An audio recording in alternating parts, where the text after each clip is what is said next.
ശ്രീ സിബി സത്യൻ, ഇവിടെ നന്ദു പറഞ്ഞ ഒരു കാര്യമുണ്ട്. ഇത് പെട്രോളിയം മന്ത്രാലയവുമായി ബന്ധപ്പെട്ട കാര്യമാണ്. പിന്നെ എന്തിനാണ് ഗഡ്കരിയെ ഈ വിഷയത്തിൽ ടാർഗറ്റ് ചെയ്യുന്നത് എന്ന്? മഞ്ജുഷ, എനിക്ക് ഈ വിഷയത്തിൽ കുറച്ച് ഡീറ്റെയിൽ ആയിട്ട് സംസാരിക്കാനുണ്ട്. കാരണം എൻ്റെ പ്രിയപ്പെട്ട വിഷയവും ഞാൻ ഈ പറയുന്ന സസ്റ്റൈനബിലിറ്റി എന്ന് പറയുന്ന വിഷയത്തിൽ ഒരുപക്ഷെ ഇന്ത്യയിലെ ആദ്യത്തെ ന്യൂസ് പോർട്ടൽ തുടങ്ങിയ ആളുമാണ് ഞാൻ. അപ്പൊ അതുകൊണ്ട് തന്നെ എനിക്ക് ഇതിന്റെ പോളിസിയുമായി ബന്ധപ്പെട്ടും അല്ലാത്ത കാര്യങ്ങൾ കുറച്ച് സംസാരിക്കാനുണ്ട്. അപ്പൊ അതിൽ ആദ്യത്തെ സംഭവത്തിലേക്ക് വരാം.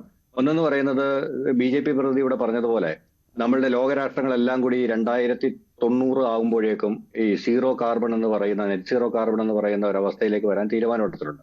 അപ്പം ലോകം മുഴുവനുള്ള എല്ലാ രാജ്യങ്ങളും ആ സമയത്തൊക്കെ നെറ്റ് സീറോ കാർബണിലേക്ക് വരും. അതിന്റെ ഭാഗമായിട്ടാണ് നമ്മുടെ ഇലക്ട്രിഫിക്കേഷനും ഈ പറഞ്ഞ സോളാർ എനർജിയും റിന്യൂവബിളും വിൻഡും എന്ന് വേണ്ട സകല സംഭവങ്ങളും വരുന്നത്. അതിന്റെ ഭാഗമായിട്ടാണ് ഈ എഥനോളിന്റെ സംഭവം ഇവിടെ വന്നിരിക്കുന്നത്.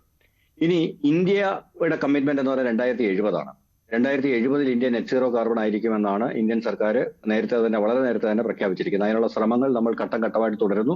അതിന്റെ ഭാഗമായി നമ്മൾ ഇലക്ട്രിക് വെഹിക്കിളുകൾ പ്രോത്സാഹിപ്പിക്കുന്നു. നമ്മൾ ഹൈഡ്രജൻ ട്രെയിൻ കൊണ്ടുവരുന്നു. അങ്ങനെ ഒരുപാട് സംഭവങ്ങൾ നമ്മൾ ചെയ്യുന്നുണ്ട്. ഇതിന് ആദ്യത്തെ വിഷയത്തിലേക്ക് വരാം. നമ്മൾ ഈ മൈലേജ് എന്ന് പറയുന്ന സാധനം, അതായത് ഒരു കാറിന് 20 കിലോമീറ്റർ പെർ ലിറ്റർ മൈലേജ് ഉണ്ടെന്ന് കരുതുക. ഈ എഥനോളിന്റെ ജ്വലനശേഷി, അതായത് അത് ജ്വലിച്ചുണ്ടാകുന്ന പവറും ഈ പെട്രോൾ ജ്വലിച്ചുണ്ടാകുന്ന പവറും തമ്മിൽ വലിയ വ്യത്യാസമുണ്ട്. ആ വ്യത്യാസം എങ്ങനെയാണ് ബാധിക്കുന്നത് വെച്ച് കഴിഞ്ഞാൽ, 10 ലിറ്റർ പെട്രോൾ, പ്യുവർ പെട്രോൾ അടിച്ചു കഴിഞ്ഞാൽ 20 കിലോമീറ്റർ മൈലേജ് ഉള്ള കാറിനകത്ത് നിങ്ങൾക്ക് 200 കിലോമീറ്റർ ഓടാൻ പറ്റും. അതേസമയം നിങ്ങൾ E20 പെട്രോൾ അടിച്ചാൽ നിങ്ങൾക്ക് 186 കിലോമീറ്റർ മാത്രമേ ഓടാൻ പറ്റുള്ളൂ. നിങ്ങൾ അതേ വില തന്നെയാണ് കൊടുക്കുന്നത്. പെട്രോളിന് നേരത്തെ എത്രയാണോ വില കൊടുത്തിരുന്നത് അതേ വില തന്നെ കൊടുത്തു നിങ്ങൾ E20 അടിക്കുമ്പോൾ നിങ്ങൾക്ക് 16 കിലോമീറ്റർ കുറച്ചേ ഓടാൻ പറ്റുള്ളൂ. അപ്പൊ ഈ 16 കിലോമീറ്റർ കോമ്പൻസേറ്റ് ചെയ്യാൻ നിങ്ങൾ വീണ്ടും 1 ലിറ്റർ അടിക്കേണ്ടി വരും. അതായത് നേരത്തെ 10 ലിറ്റർ അടിച്ച സ്ഥാനത്ത് നിങ്ങൾ ഇപ്പോൾ 11 ലിറ്റർ അടിക്കണം. അപ്പൊ ഇതിനകത്ത് ആത്യന്തികമായിട്ട് എന്ത് ലാഭമാണ് ഒരു കാർ ഉടമയ്ക്ക് ഉണ്ടാകുന്നത്? 2, ഇതുകൊണ്ട് എന്ത് ലാഭമാണ് സത്യത്തിൽ ഈ പറഞ്ഞ കാർബൺ ബേണിങ്ങിനകത്ത് ഉണ്ടായത്? കാരണം 1 ലിറ്റർ അധികം അടിച്ചു. ആ 1 ലിറ്റർ അധികം അടിച്ചിട്ട് ആ 1 ലിറ്റർ വീണ്ടും കത്തുകയാണ്. അപ്പൊ കൂടുതൽ കാർബൺ ഡൈ ഓക്സൈഡ് പിന്നെ ഉണ്ടാവുകയാണ്. ചെറിയ നാമമാത്രമായ വ്യത്യാസം ഉണ്ടാകുന്നുണ്ട് എന്നുള്ളത് നമ്മൾ ചെയ്യുന്നില്ല, മറക്കുന്നില്ല. പക്ഷേ നേരത്തെ ശ്രീജിത്ത് ചൂണ്ടിക്കാണിച്ചതുപോലെ ഇതുപോലെ ഒരു എഥനോൾ മിക്സ്ഡ് ആയിട്ടുള്ള ഒരു സംഭവം വരുമ്പോൾ നിങ്ങൾ അതിന്റെ വില കുറയ്ക്കണം. കാരണം പെട്രോളിന്റെ വില ഇല്ല എഥനോളിന്. അതിന് ഈ പെട്രോളിന്റെ അതേ വില തന്നെയാണ് നമ്മളിപ്പോൾ എഥനോളിന് കൊടുക്കുന്നത്. അപ്പൊ ഇത് പച്ച മലയാളത്തിൽ പറഞ്ഞു കഴിഞ്ഞാൽ വഞ്ചിക്കലാണ്. ഗവൺമെന്റ് അതിന്റെ ഏറ്റവും വലിയ ലൂട്ടിങ് നടത്തുകയാണ് ജനങ്ങളുടെ മേലിൽ.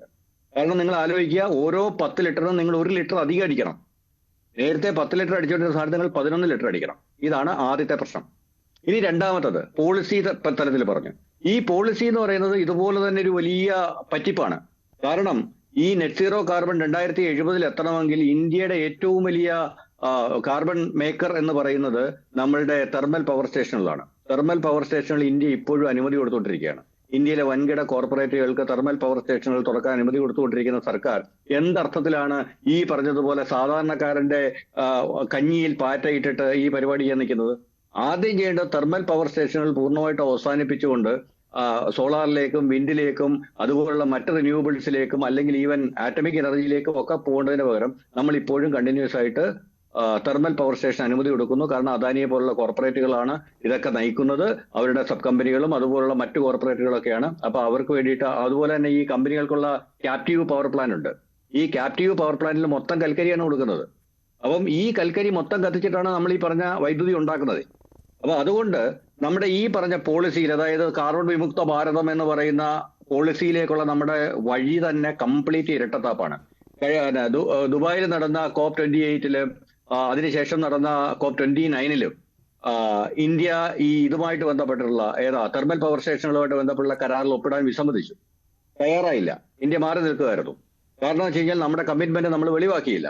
കാരണം ഇന്ത്യയിലെ കോർപ്പറേറ്റുകൾ അവരുടെ ക്യാപ്റ്റീവ് പവർ സ്റ്റേഷനുകളിലും ഏറ്റവും കൂടുതൽ വൈദ്യുതി ഉൽപാദനത്തിന് ഉപയോഗിക്കുന്നത് തെർമൽ പവർ സ്റ്റേഷനാണ്. നമ്മൾ വീണ്ടും കൽക്കരി പവർ സ്റ്റേഷനുകൾക്ക് അനുമതി കൊടുത്തുകൊണ്ടിരിക്കുന്നു. ഇനി മൂന്നാമത്തെ വിഷയം, അപ്പം നമ്മൾ വളരെ കൃത്യമാണ്, ഇവിടെ വളരെ കൃത്യമായ ഒരു പോളിസി ഇരട്ടത്താപ്പുണ്ട്. ഇത് സാധാരണക്കാരന്റെ കീശ ചോരുന്നു, കൃത്യമായിട്ട് കോർപ്പറേറ്റുകളെ നമ്മൾ ലാഭത്തിലേക്ക് കൊണ്ടുവരും. ഇനി മൂന്നാമത്തെ വിഷയം വരാം. എന്തിനാണ് നിതിൻ ഗഡ്കരിയെ നമ്മൾ ശ്രദ്ധിക്കുന്നത്? നിതിൻ ഗഡ്കരി എന്ന് പറയുന്ന ആൾ നാഗ്പൂരിലെ ഒരു നമ്മൾ ഈ ഷുഗർ ബാരൺ എന്ന് പറയാവുന്ന, അതായത് ഷുഗറുമായി ബന്ധപ്പെട്ട ഷുഗർ മില്ലുകളും അതിന്റെ ബൈ പ്രോഡക്റ്റ് ആയിട്ട് എഥനോളുകളും ഒക്കെ ഉണ്ടാക്കുന്ന കമ്പനി ഒരു വലിയ സാമ്രാജ്യത്തിന്റെ അധിപനാണ്. അപ്പൊ അദ്ദേഹത്തിന്റെ മകൻ നിഖിൽ ഗഡ്കരി നടത്തുന്ന സിയാൻ അഗ്രോ പ്രൊഡക്ട്സ് എന്ന് പറയുന്ന ഒരു കമ്പനിയുണ്ട്. ഈ സിയാൻ അപ്ഗ്രോ പ്രൊഡക്ട്സ് 2024 എഥനോൾ രംഗത്തേക്ക് വരുന്നത്. ഈ 2024 എഥനോൾ രംഗത്തേക്ക് വരുമ്പോഴേ അദ്ദേഹത്തിന്റെ അന്നത്തെ ഓഹരി വില എന്ന് പറയുന്നത് 41 രൂപയായിരുന്നു. 2 വർഷത്തിന് ശേഷം അദ്ദേഹത്തിന്റെ ഓഹരി വില എന്ന് പറയുന്നത് ഏതാണ്ട് 1500 രൂപയ്ക്ക് അടുത്താണ്. ഇനി രണ്ടാമത്തെ കേസ്, അദ്ദേഹത്തിന്റെ വരുമാനം 17 കോടിയായിരുന്നു അദ്ദേഹത്തിന്റെ വരുമാനം. അതിപ്പോൾ 2234 കോടിയായിട്ട് മാറിയിരിക്കും 2 വർഷം കൊണ്ട്. ഇതിനെ സാധാരണഗതിയിൽ സ്വജനപക്ഷപാതം എന്നാണ് വിളിക്കുന്നത്. അതായത് ഒരു കമ്പനിയുടെ ഒരു രാജ്യത്തിന്റെ നയങ്ങൾ 1-2 കമ്പനിക്കാർക്ക് ബെനിഫിറ്റ് എടുക്കാൻ വേണ്ടിയിട്ട് ഉള്ള രീതിയിൽ വളച്ചൊടിച്ച് അതിനെ അവതരിപ്പിക്കുക.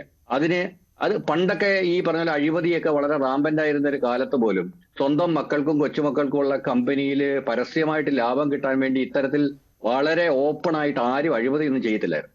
പക്ഷേ നരേന്ദ്രമോദി സർക്കാരിന്റെ കാലത്ത് ഇപ്പം വന്നൊരു വ്യത്യാസം എന്ന് പറയുന്നത്, സ്വന്തം മക്കൾക്ക് കമ്പനിയുണ്ട്, അവർക്ക് ബെനിഫിറ്റ് ആവുന്ന രീതിയിൽ പരമാവധി കാര്യങ്ങൾ ചെയ്യാൻ ആർക്കും മടിയില്ലാത്ത, അതിനെ ചോദ്യം ചെയ്യാൻ ആർക്കും ധൈര്യമില്ലാത്ത ഒരവസ്ഥയിലേക്ക് കാര്യങ്ങൾ വന്നു. ഇപ്പം നിതിൻ ഗഡ്കരിയുടെ മകൻ കോടീശ്വരനായി മാറിക്കഴിഞ്ഞു. അദ്ദേഹത്തിന്റെ കമ്പനിയുടെ മാർക്കറ്റ് ക്യാപ്പ് എത്രയോ ഇരട്ടിയായി. അപ്പം ഈ ഒരു പോളിസി മാറ്റം ഏറ്റവും കൂടുതൽ പ്രയോജനം ഉണ്ടാക്കിയത് അങ്ങനെയാണെങ്കിൽ സിബി ഈ പറയുന്ന EJPയുടെ ലക്ഷ്യം പൂർത്തീകരിക്കുമെന്നാണോ താങ്കൾ കണക്കാക്കുന്നത്? ഇപ്പോൾ നീറ്റിൽ സമരം നടത്തിയ CJPയേക്കാൾ ശക്തരായി മാറുമോ ഈ EJP ശക്തരായി മാറുമോ എന്നുള്ള കാര്യത്തിൽ എനിക്ക് അത്ര ഉറപ്പില്ല. കാരണം എന്ന് വെച്ച് കഴിഞ്ഞാൽ കർഷക സമരം ഇതിനേക്കാൾ വലിയ സമരമായിരുന്നു. അതിനെ ഒരു പരിധി വരെ പിടിച്ചു നിർത്താനും വളരെ ഏറ്റവും അവസാനം സമ്മർദ്ദത്തിന്റെ അങ്ങേയറ്റം മാത്രമാണ് ഫാം ലോസ് പിൻവലിക്കാനും അന്നത് സർക്കാർ തയ്യാറായത്. CJPയുടെ സമരത്തിന്റെ പ്രത്യേകത എന്ന് പറയുന്നത് ആ സമരത്തിലേക്ക് വന്ന വിദ്യാർത്ഥികളാണ്.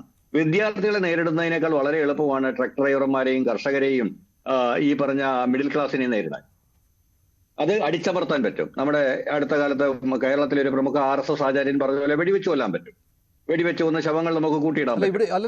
സാമൂഹ്യ മാധ്യമ കൂട്ടായ്മ നോക്കിയാൽ അവിടെ യുവാക്കളുടെ പങ്കാളിത്തം കൂടുന്നുണ്ട് കേട്ടോ. EJPയിൽ യുവാക്കളുടെ പങ്കാളിത്തം കൂടുകയും BJPയുടെ വോട്ട് ബാങ്കായ അർബൻ മിഡിൽ ക്ലാസ് സമരരംഗത്ത് ഇറങ്ങുകയും ചെയ്താൽ ഒരു പക്ഷെ ഫലം ഉണ്ടാകും. ഈ നിതിൻ ഗഡ്കരിയുടെ കേസിൽ മറ്റൊരു രസകരമായ സംഗതി ഉള്ളത്, നിതിൻ ഗഡ്കരി RSSന്റെ ഒരു ബ്ലൂ ഐഡ് ബോയിയാണ്. പക്ഷേ നിതിൻ ഗഡ്കരി അടുത്ത മന്ത്രിസഭാ പുനഃസംഘടനയിൽ പുറത്താക്കാൻ മോദി ആലോചിക്കുന്നതായിട്ട് കുറെ കാലമായിട്ട് വിവരങ്ങളുണ്ടായി. നിതിൻ ഗഡ്കരിയെ മോദിക്ക് കണ്ണെടുത്താൽ കണ്ടുകൂടാ. അദ്ദേഹത്തിനെ പുറത്താക്കുന്ന കാര്യത്തിൽ അദ്ദേഹം ഓരോ തവണയും, അതായത് 2ാം മോദി മന്ത്രിസഭ മുതൽ 3ാം മോദി മന്ത്രിസഭയിലും ഒക്കെ നിതിൻ ഗഡ്കരിയെ പറ്റിയാൽ പുറത്താക്കണം എന്നൊരാഗ്രഹം ഉണ്ടായിരുന്നു. ഉദ്ദേശിച്ചത്ര സീറ്റ് കിട്ടിയില്ലെങ്കിൽ നിതിൻ ഗഡ്കരിയെ തങ്ങളുടെ നേതാവായിട്ട് ഉയർത്തിക്കൊണ്ടുവരാൻ, പ്രധാനമന്ത്രി സ്ഥാനത്തേക്ക് ഉയർത്തിക്കൊണ്ടുവരാൻ നിതിൻ ഗഡ്കരിക്ക് ഇടപെടാൻ കഴിഞ്ഞു എന്നുള്ള രണ്ടും ഒരുമിച്ച് പോവുകയില്ല. പ്രധാനമന്ത്രി നരേന്ദ്രമോദി ആയിരിക്കെ നിതിൻ ഗഡ്കരിക്ക് കണ്ണിലെ കരടാണെന്നാണല്ലോ താങ്കൾ പറയുന്നത് പ്രധാനമന്ത്രിയുടെ. അങ്ങനെയാണെങ്കിൽ എങ്ങനെ പോളിസി ഡിസിഷനിൽ ഇത്ര ഭംഗിയായിട്ട് ഇടപെടാൻ കഴിയും? അഴിമതി സാർ, ഇത് അഴിമതിക്കകത്ത് അങ്ങനെ പ്രത്യേകിച്ചൊന്നും ഇല്ലല്ലോ. അഴിമതി എല്ലാവരും കേട്ടാലും ഇപ്പൊ ശ്രീ നരേന്ദ്രമോദിയും ശ്രീ അമിത്ഷായും കൂടി മുഴുവൻ പോളിസികളും അദാനിക്ക് അനുകൂലമായിട്ട് മാറ്റുന്നു. അപ്പൊ അതിനകത്ത് അത് എത്രയോ കോടാനുകോടി രൂപയുടെ അഴിമതിയാണ്. ഈ അദാനി ഗ്രീൻസ് എന്ന് പറയുന്ന ഒരു കമ്പനിയുണ്ട്. സാധാരണ സ്റ്റോക്ക് മാർക്കറ്റിൽ ശ്രീത്തിന് കൃത്യമായിട്ട് അറിയാം, സ്റ്റോക്ക് മാർക്കറ്റിൽ PE എന്ന് പറയുന്ന ഒരു ഫാക്ടർ ഉണ്ട്. അതായത് ഇതാണ് പ്രൈസ് പെർ ഏർണിംഗ് എന്ന് പറയും. അപ്പൊ ഇതാണ് ഒരു കമ്പനിയുടെ യഥാർത്ഥത്തിലുള്ള വാല്യൂവിന്റെ ഒരു പരിച്ഛേദം എന്ന് പറയുന്നത്. സാധാരണ ഇതിൽ ഈവൻ റിലയൻസ് പോലുള്ള കമ്പനിയുടെ പോലും PE 25 ആയിരിക്കെ ഈ പറഞ്ഞ അദാനി ഗ്രീൻസ് എന്ന് പറയുന്ന കമ്പനിയുടെ PE 600, 650, 700 പോയിട്ടുണ്ട്. അത്രമാത്രം ഊതിപ്പെരുപ്പിച്ചുള്ള സ്റ്റോക്ക് പ്രൈസ് ആയിട്ട് മാറിയിട്ടുണ്ടായിരുന്നു. അപ്പൊ ഇതെല്ലാം ഈ പറഞ്ഞതുപോലെ ഒരു ഗവൺമെന്റിന്റെ സഹായവും ഇതാണ് ഗഡ്കരിയെ ടാർഗറ്റ് ചെയ്യാനുള്ള കാരണം. കൂടുതൽ വാർത്തകൾക്ക് News 18 Keralam YouTube channel subscribe ചെയ്യുക.